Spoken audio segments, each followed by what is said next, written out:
Atos, capítulo 19.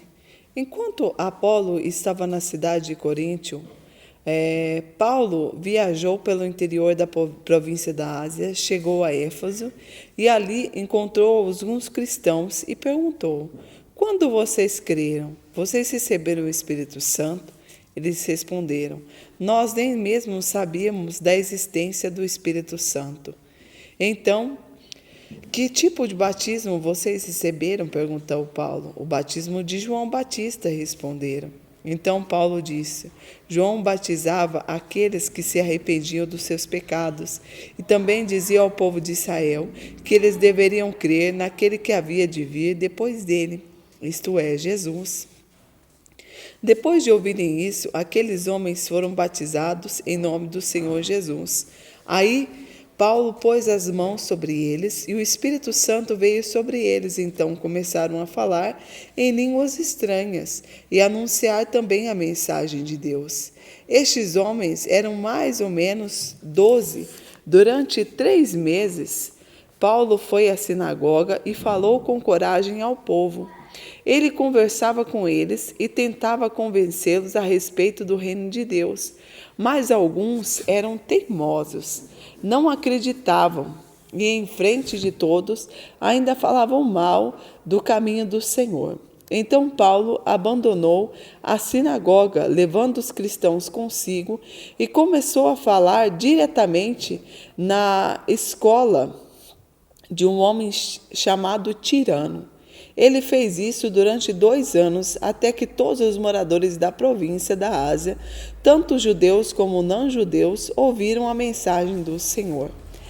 Os filhos de Seva, no versículo 11, Deus fazia milagres extraordinários por meio de Paulo, tanto que as pessoas pegavam lenços e aventais que ele usava e levava para os doentes tocarem, e quando estes tocavam nele, ficavam curados.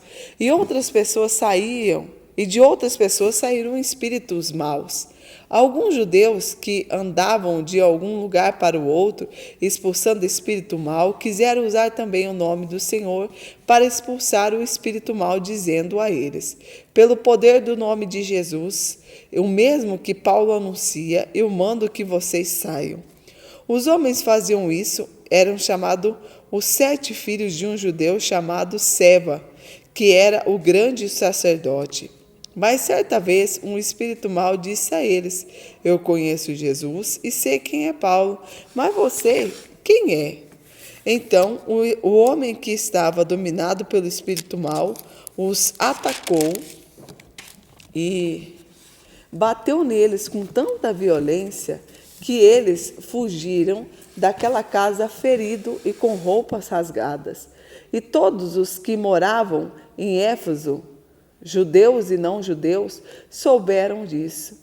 Eles ficaram com muito medo e o nome do Senhor Jesus se tornou mais respeitado ainda. Então muitos dos que creram vinham e confessavam publicamente as coisas más que haviam feito, e muito daqueles que praticavam feitiçaria ajuntaram os seus livros e os trouxeram para queimar diante de todos. Quando calcularam o preço dos livros queimados, o total chegou a 50.000 moedas de prata. Assim, de maneira poderosa, a mensagem do Senhor era anunciada e espalhada cada vez mais. Depois desse acontecimento, Paulo resolveu passar pela província da Macedônia e da Caia e ir até Jerusalém. Ele dizia: depois que eu visitar Jerusalém, preciso ir a Roma. Então Paulo enviou para a Macedônia 2 dos seus ajudantes, Timóteo e Erasmo, mas ele ficou mais algum tempo na província da Ásia. Foi nessa ocasião que houve na cidade de Éfeso uma grande desordem por causa do caminho do Senhor. Um ourives chamado Demétrio fazia pequenas moedas de prata no templo da deusa Diana, e o seu negócio dava muito lucro aos que trabalhavam com ele. Então ele chamou estes e outros da mesma profissão e disse: Meus amigos, vocês sabem que a nossa riqueza vem deste nosso ofício.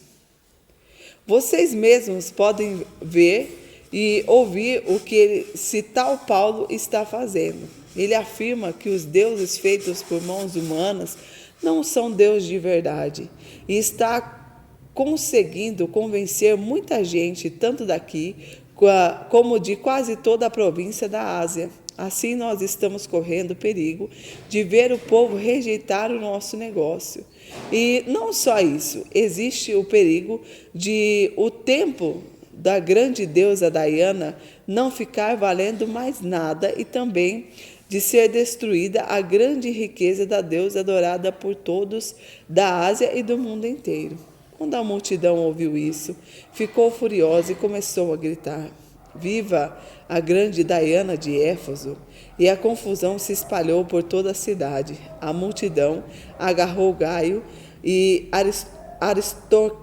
Aristarco, dois macedônicos que viajavam com Paulo, e os arrastou até o teatro. Paulo queria falar ao povo, mas os irmãos não deixaram. E alguns altos funcionários daquela província, que era amigo de Paulo, mandaram a ele um recado pedindo que não fosse ao teatro. Naquela altura dos acontecimentos, a multidão que se achava no teatro estava em completa desordem. Uns gritavam uma coisa, outros gritavam outra coisa, pois a maioria nem sabia por que estava ali.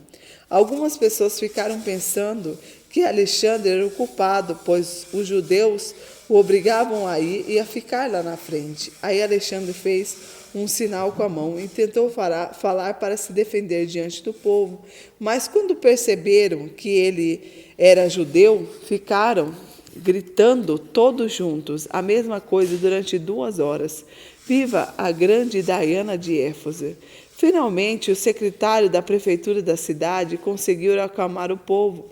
Ele disse o seguinte: cidadãos de Éfeso, todos sabem que a nossa cidade é a guardadora do templo da grande Diana e da pedra sagrada que caiu do céu. Ninguém pode negar isso. Assim, fiquem calmos e não façam nada sem pensar bem. Vocês trouxeram aqui estes homens, mas eles não assaltaram o templo e nem ofenderam a nossa deusa.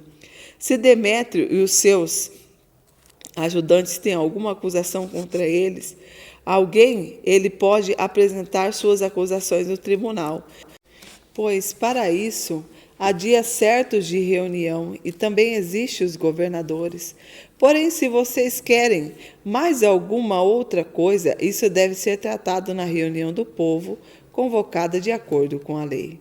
Pois corremos o risco de sermos acusados de revolta por causa do que está acontecendo hoje.